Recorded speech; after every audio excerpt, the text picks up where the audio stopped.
Hey guys, welcome back to my channel. Welcome if you are new here. My name is Mandy.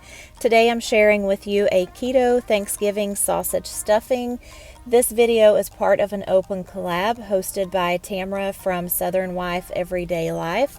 There will be a playlist link down in the description, so make sure after you watch this video, you click on that playlist link and watch all the other ladies' videos and get some good Thanksgiving Day food ideas and inspiration. Tamra, thank you so much for hosting this open collab. It is great to do another collab with all you other wonderful ladies as well.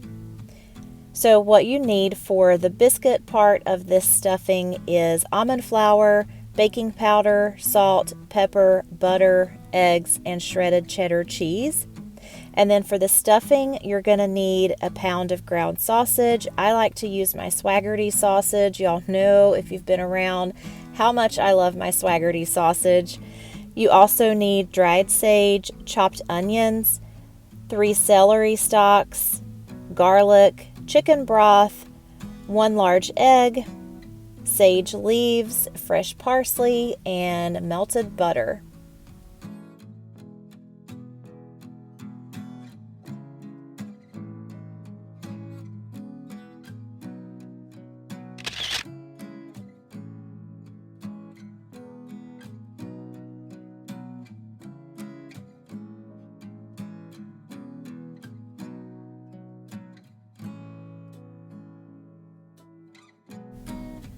I've already preheated my oven to 350 degrees. Now I'm just putting a piece of parchment paper on a sheet pan. This will just make cleanup easier and make sure that your biscuits won't stick to your pan and make a big mess.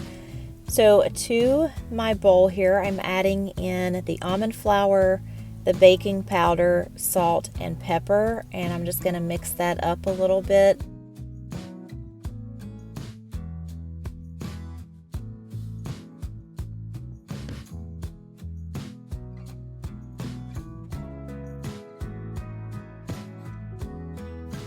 Now I'm going to cut in the butter, and I do not have a pastry cutter. I really need to get one of those, but what I'm doing is just cutting up the butter in smaller pieces.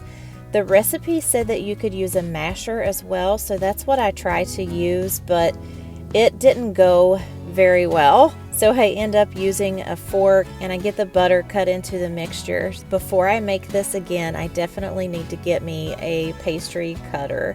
It would make it a lot easier.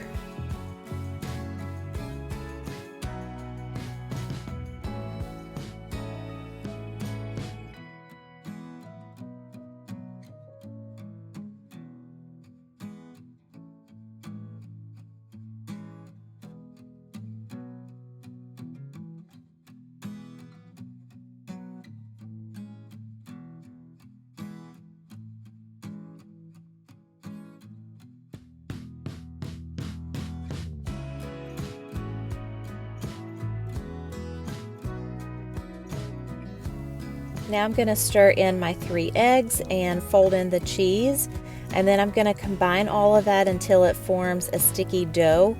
And the recipe says to use an ice cream scoop, so that's what I did. And you want to make 9 biscuits. Drop those onto the cookie sheet, and you're going to bake those for 15 to 20 minutes until it's cooked and slightly browned, and then you'll set those to the side to cool down a little bit.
Now I'm going to go ahead and cook up the sausage. I'm using my food chopper just to chop it up in little tiny pieces. And the recipe says to season your sausage with the dried sage, salt, and pepper to taste. And I completely forgot to add in the dried sage while cooking the sausage. So you'll see later on I add a little bit to the stuffing mixture once I have it all together. Once the sausage is done, I'm going to go ahead and put it into a baking dish. I'm using a 9x13 pan. You can use a casserole dish if you would like. And now I'm going to use the sausage grease that's left over, and I'm going to saute the onions, the garlic, and the celery until they're translucent, about 5 to 10 minutes. And then I'll place that mixture into the casserole dish as well with the sausage and mix it up really good.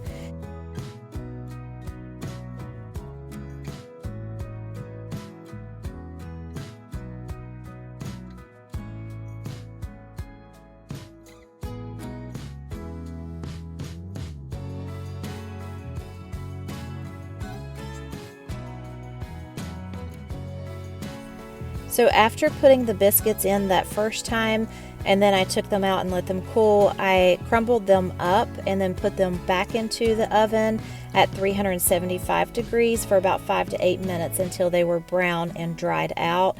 And this is the ending result of that. So I'm going to place my croutons in with the sausage and the celery and onions, and I'm going to stir in my egg and all the fresh herbs, and this is where I put in some of that dried sage. And then I'm going to mix that up a little bit, and then I'm going to pour on the chicken broth, stir it up a little bit, and then I'm going to put some aluminum foil on top and bake it again at 350 degrees for about 15 minutes. And then I'll take the foil off and pour on the melted butter, and then cook it for another 15 minutes, uncovered this time, and then it will be all done. Now, with that being said, this did have quite a few steps to it, a lot of baking. So if you make this, I would highly suggest making it a day before and just store it in an airtight container in your refrigerator. And then when it's Thanksgiving Day, you can pull it out, put some aluminum foil over it, heat it up in the oven until it's heated through, or do it in the microwave, whatever floats your boat. I did try it the next day, left over, heated up in the microwave, and it was very good.